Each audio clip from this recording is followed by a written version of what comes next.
طاب مساءكم سيداتي وسادتي متابعينا في كل مكان. هذه تحياتي في هذه الأمسية الرائعة حيث الطقس الجميل والأجواء الصافية، الجماهير أيضا تصنع الحدث هنا، الملعب جاهز، الفريقان على أتم الجاهزية، ونحن وإياكم نريد أن نستمتع في هذه المباراة الكبيرة.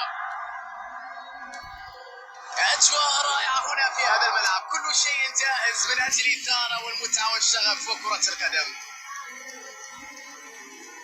إذا ما فاتتك الانطلاقة فلا داعي للقلق لأن المباراة بدأت للتو. المغرب في مواجهة برشلونة. تشتيت الكرة الآن، محاولة لرد الخطورة. هذه هي كرة القدم. أوناحي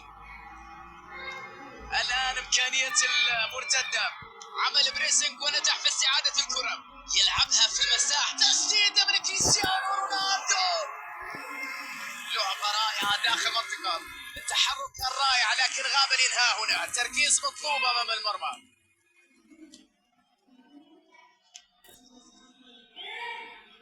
إبراهيم دياز خليط أوروبي أفريقي يمتاز بالمهارة، السرعة، الرشاقة بالكرة، وهو ما يجعل منه لاعب مهاري تحتاج إليه عندما تكون هناك مساحات مغلقة في أرض الملعب، لأنه الفنيات اللي يملكها وقدرته على المرور والمراوغة والاحتفاظ بالكرة. كريستيانو رونالدو إنقاذ غير عادي، حارس غير عادي هذا اليوم، جدار عازل أمام المرمى. ردة فعل غير عادية اليوم في هذه المباراة بالذات، يظهر لك مدى براعة هذا الحارس. عنده الطول المطلوب لكي يستغل الضربة الركنية بأفضل شكل ممكن. ركنية رقم 2 بالنسبة له. ملعوبة قصيرة من نيمار. شوف الرأسية، هدف لبرشلونة. توزيعة رائعة داخل منطقة الجزاء، تقريبا سهلت المهمة عليه. مجهود كبير من اللاعب في التحرك للأمام، قراءة الهجمة بشكل سليم، تواجد في المكان المناسب من أجل وضع الكرة في الشباك. هذه الأمور لا تحدث صدفة بصراحة، تحتاج إلى ذكاء كروي. برشلونة يسجل الهدف الأول للمباراة. الدقائق المقبلة ستحدد مصير المباراة، لا يجب السماح بأي خطأ يقلب من الأوضاع ويضيع التقدم. يبعدها عن مناطق الخطورة، يحاول أن يلعب كرة بينية، يا لها من مراوغة، وصلت إليه، يلا جول. قرأ الموقف جيدا، عرف كيف يعمل بلوك المطلوب في الوقت المناسب حتى لا تمر الكرة إلى المرمى. إبراهيم دياز يمر يلعب كرة بينية، عنده مساحة خالية على الطرف، رأسية جاهزة.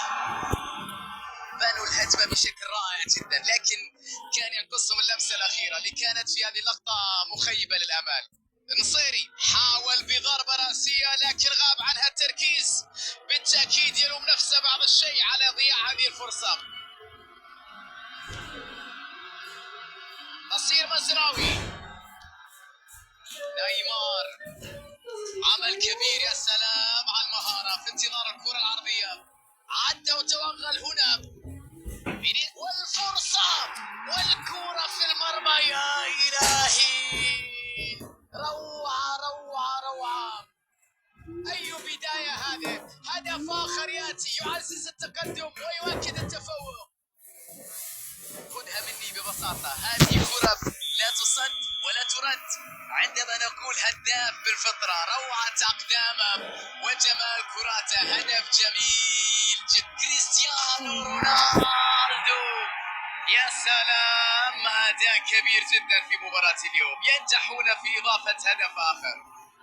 البداية الغير عادية، الهدف الثاني يأتي، من يوقفهم الآن؟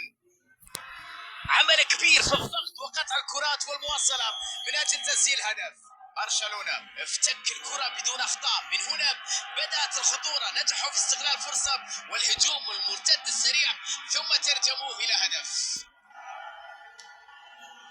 النتيجة 3 أهداف نظيفة الآن، والبينية تبحث عن المنطلق. جونيور، عرضية، فرصة من جديد. مستحيل هذه الكرة، مستحيل هذه الفرحة. هذا هو الهدف ولا بلاش يا جماعة؟ أوه، يعيشون أوقات رائعة الآن. هدفين متتاليين في فترة وجيزة جدا. واضح التركيز، واضح العزيمة والضغط على الخصم من أجل تسجيل مثل هذه الأهداف. المدرب يعرف أنه مع الضغط يكون هنالك أخطاء، مع الأخطاء يكون هناك مساحات، مع المساحات هناك فرص، مع الفرص هناك أهداف. برشلونة يسيطر سيطرة مطلقة.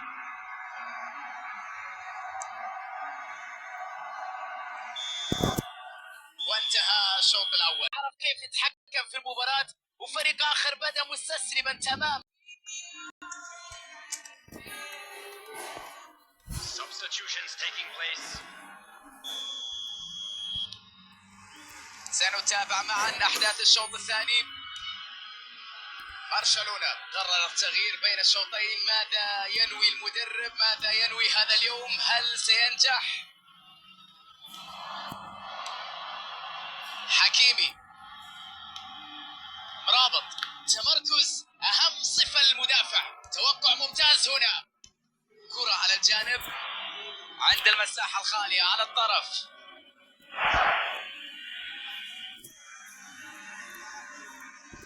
ركنية هي الثالثة اليوم.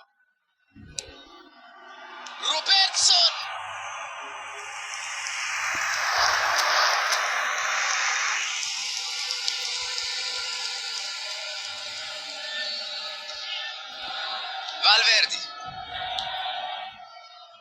فالفيردي، البينية حلوة الآن. يلعب كرة عرضية داخل 18. برشلونة محاولة لصنع هجمة من خلال كرة طولية لكنها لا تنجح، ولكن أيضا أمر مباشر. الإمكانية الآن، يا إلهي، جول! بتسجيل لهذا الهدف يصل رصيده إلى 10 أهداف. استسلام تام في أرضية الملعب. يرفعون المنديل الأبيض في مباراة للنسيان بالتأكيد. اللي يشوف الليلة مباراة تلعب من طرف واحد. أعتقد أنه الآن الكل يفكر في متى ستنطلق صافرة النهاية.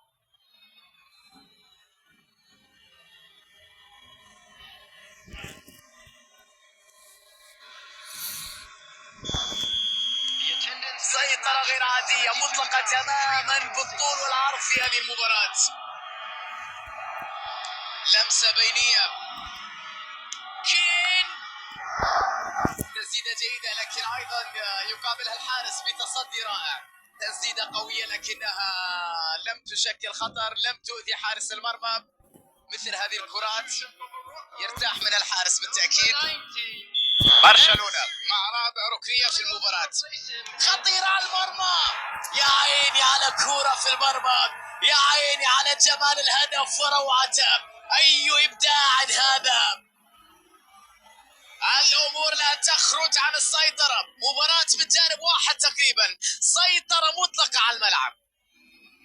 لا نلومهم صراحة على تسجيل أهداف وعلى توسيع الفارق بهذا الشكل الكبير جدا. فرق كبير بصراحة في المستوى بين الفريقين ونتيجة واضحة للجميع. أكرد، حكيمي، إبراهيم دياز، ممتاز في التمرير. أندرو روبرتسون وجد طريقة للمرور. عرضية من أندرو روبرتسون. لمسة سيئة جدا، عليه أن يكون محبط من هذه اللمسة التي أضاعت المرتدة.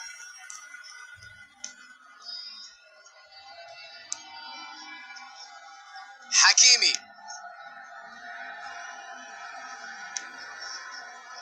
أكرد، مرابط، إبراهيم دياز، بينية رائعة. الله على المهارة. مساحة خالية على الجانب. وناحي قلب الأسد يبعد الكرة بشكل رائع.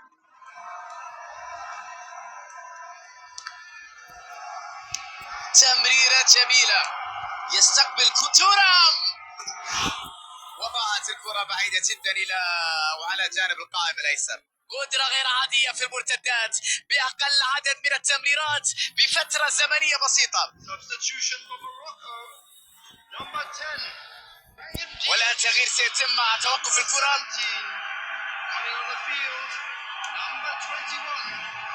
مزروعي، إلياس بن صغير، تمريرة جميلة الآن،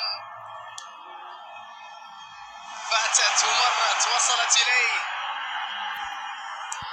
لعبة رائعة الآن، يتدخل ويقطع الكرة، تميز في قراءة اللعب والتحرك لقطع الكرات. كين، هجمة مرتدة الآن، كين يا لها من موهبة، قد تكون هذه فرصته. كرة جول، ما الذي حدث هنا؟ يسدد الكرة المرتدة، يا إلهي، الكرة تعانق الشباك وتشعل الأجواء وتبدأ الاحتفالات في المدرجات. ما يحدث الآن هو عبارة عن سحق للمنافس، الخصم لا شيء في هذه الدقائق، سحق تام للخصم بلا رحمة، مستمرون في تسجيل أهداف، هدف بعد آخر، قوة كبيرة، فرق كبير بين الفريقين.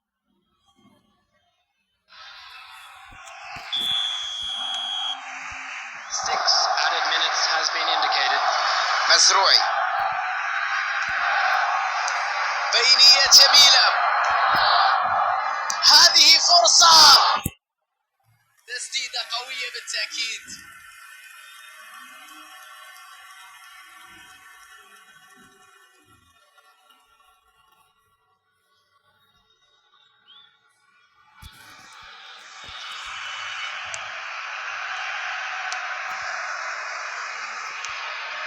وهذه رمية جانبية، تمريرة بينية، تلعب كرة عرض الرأس الآن، ترام في موقع التسلل،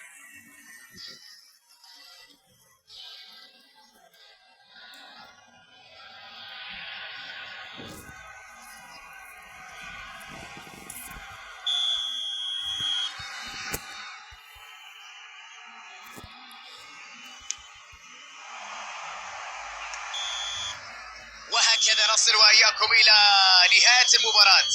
برشلونة قدم عرضا رائعا من اللعب الهجومي، كان يخترق الدفاع متى أراد، وكأنهم في مباراة تدريبية بصراحة. الفريق كان عازما على تحقيق الانتصار اليوم مهما كان الثمن، تركيز كان حاضر في كل لحظة، هدوء وعدم تسرع في اتخاذ القرارات، مدرب عمل بشكل